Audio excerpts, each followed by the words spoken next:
Mare? O pare, tanghaling tapat palakad-lakad ka. Pwede ba kitang maistorbo saglit? Ano ba yun pare? Halika, pasok ka. Inutusan ako ni kumare mo, Mare. May fill upan kasi nag-apply siya ng loan. Ngayon, panay English yung fill upan. Alam mo naman kami, hindi kami nakapagtapos ng elementarya, kaya nilapitan kita, Mare. Sige pare, kuha ka ng upuan.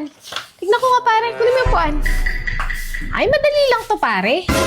Sige, kunin mo yan. Ikaw lang magsulat at pangit yung penmanship ko. Sige, Mare. O sige, tanungin mo na ako pare. Mare, region. Region, yan yung tinatanong kung Catholic ba kayo, o born again, o iglesia. Catholic, Mare. O, isulat mo dyan. Dali lang yan pare. Ganito yung spelling niya, Mare. Oo, tama yan pare. Extension, Mare.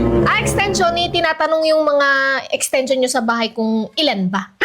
Ay, 7, Mare. O, isulat mo 7. Street, Mare. Street, tinatanong kung street ba yung buhok ni Mare o kulot. Ay, kulot, Mare. Ay, lagay mo kulot. Dependence, Mare. Dependence. Ay, hindi. Skip mo na yan, pare, kasi depende sa'yo kung sasagutan mo, kaya dependence. Ay. Tin number, Mare. Tin number, isulat mo 11. 11? Oo, kasi ang susunod sa tin, 11. Ganun. Tin 11. Citizenship, Mare. Citizenship, senior. Senior? Oo. Senior. Tama ba ito, Mare? Oo, tama, pare. Labor, Mare.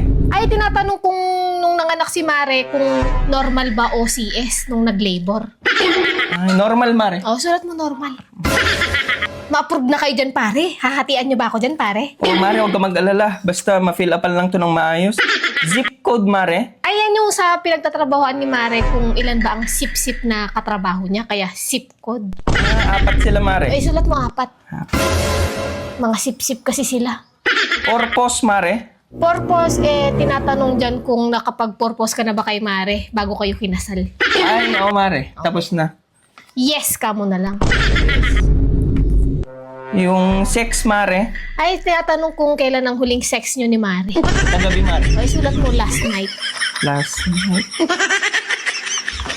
Yun lang naman, Mare. Uy, lang pala pare. Sigurado ma-approve yan, pare. Sige, Mare. Salamat, ha? Pare, yung hati ko dyan ha, pag Oo, na-approve yung loan nyo ha. Oo, wag ka mag-alala. Salamat, Mare. Sige pare, walang anuman. English major ako eh.